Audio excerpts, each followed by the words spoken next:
Good morning and welcome to Writetimes News, Unscripted and No Direction for January 12th, 2017. And let's start right off here. I'm going to first tell you about a book that I received a few days ago that I have read most of it. It's called An American Mzungu in Kenya. Please correct me, Todd, if I'm pronouncing that incorrectly.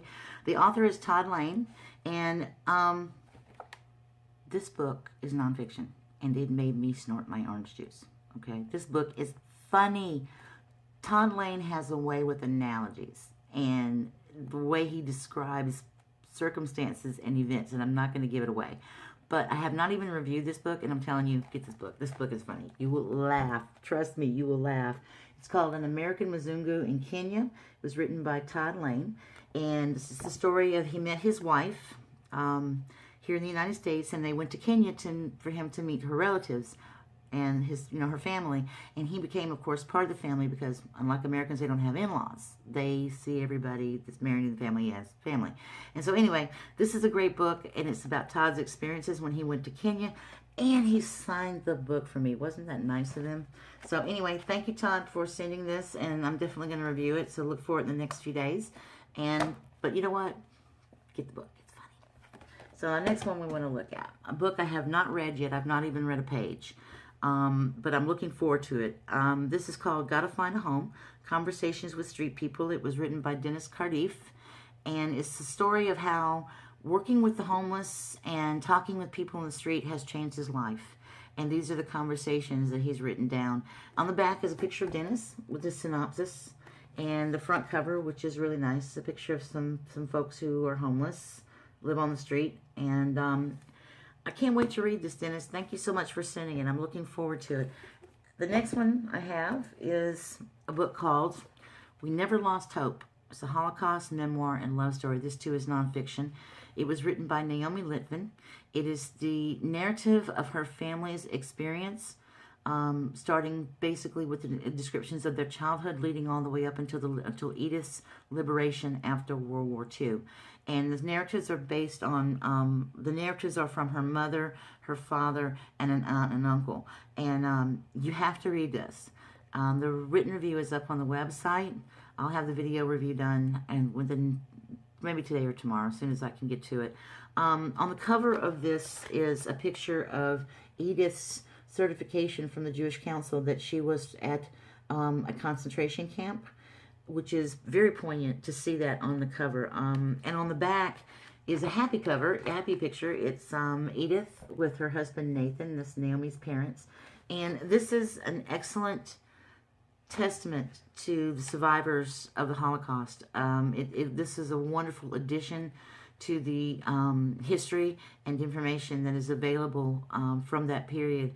And it makes me think of that old expression. It's kind of a cliche. It's those who do not remember history are doomed to repeat it.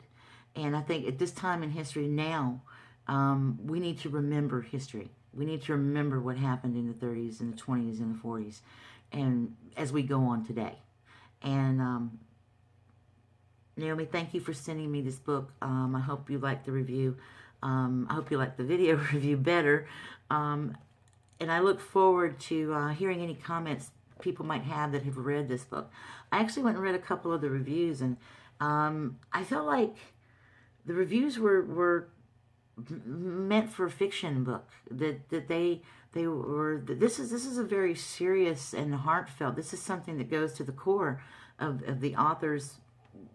This is very personal, and I think that one thing people need to remember when they read a book like this, that this is not fiction. This is real. This really happened. And everything in here is documented. There's some wonderful pictures of the family and other copies of different documents and things. And I highly recommend that you read this and keep it on your bookshelf. And I look forward to doing a video review of it later on today. And I think that's, oh, wait, one more mention. This review has been up on the site a while. I have not really done a video review. I only gave this book 3 stars. And the reason I did that was because I wanted more. The story is good. It's contemporary. It is a romance. It's fiction. And I liked the characters, but I think they could have had more depth and more background to them. I wanted more. You know, but as far as a good, nice, good little good read, you can read it in a couple hours, read it on the train, stick it in your pocket. This is a great book, and I really enjoyed reading it, and I hope you will too. So I hope you'll go and pick this book up and give it a good read, especially if you like romances, because it's memorable. It's a nice, memorable book. So enjoy. And this was by Dr. Brenda Smith, and thank you, Dr. Smith, for sending that to us. And I have one quick little story I got to tell you before we go. I took one of the cats to the vet, and I was talking to the vet, and the techs were milling about, you know, and everybody was hanging around. And I looked at the vet, and I said, hey, I'm bringing Angie in next week. She's got to have her shots. And it was like The Exorcist in there.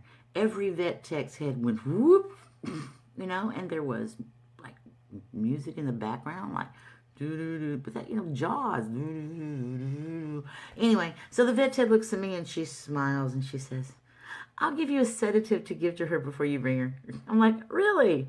Okay, this is like finding out that your child is the neighborhood bully and is beating up the other kids.